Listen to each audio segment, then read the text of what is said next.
welcome. It's a bit of a scene of destruction here at the moment, sadly. What's this doing down here? What's that doing flopping out there? What's this doing collapsed over there? And worst of all, this chap. If I remove that happens. Great. So yeah, it's been a bit windy and loads of stuff has collapsed.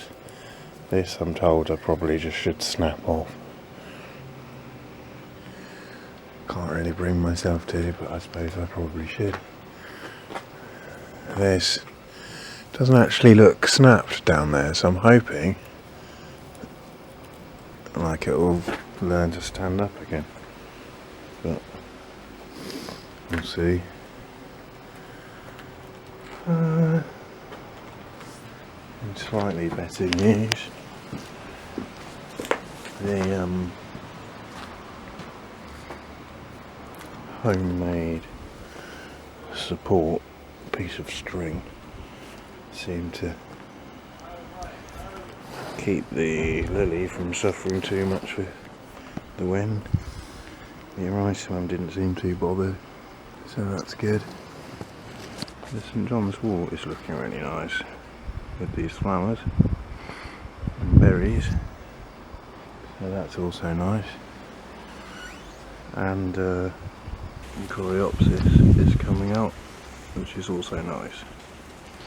So this poor wood sage that snapped in the wind, I thought, looking at it, well, it snapped, the outside of the stalk, but the middle is not snapped clean through, so maybe if I just prop it up, the internal, capillaries or whatever, can still transmit goodness from the leaves down into the roots and vice versa. But looking at these leaves, they've just completely shriveled overnight, which kind of proves water isn't coming up. So I'm going to follow my mother's advice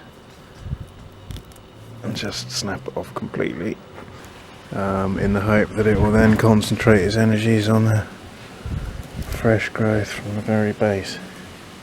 That's highly disappointing, because look at the size of that. That was all of my growth of that plant, pretty much.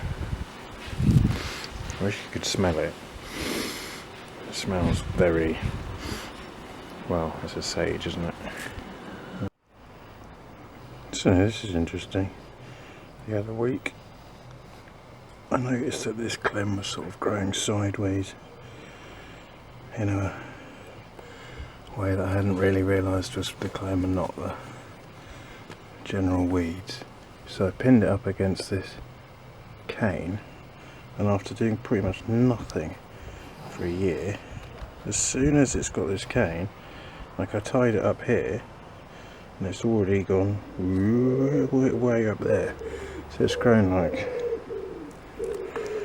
I don't know, 4 inches or something in like a week, after growing barely 4 inches off the ground in the previous year. So lesson learned, should have put a cane there and tied it on. I propped these up ages ago, thinking it might just latch on, but it didn't. But now I've got a problem, which is that this cane is the only cane I had left, and it's very long. So if I just come round, you can see it's so tall, it doesn't meet the trellis until the trellis almost runs out. And this is really tightly wrapped around there, and I need to get it to leap the gap onto there. So I should kind of tilt the cane to intercept that, but it's so long that doesn't work. So I guess I need to swap it for another cane and manually unloop that and loop it back and hope it doesn't mind, and hope it latches onto the new one as much as it latched onto that one. Not easy, this gardening, Mark, is it?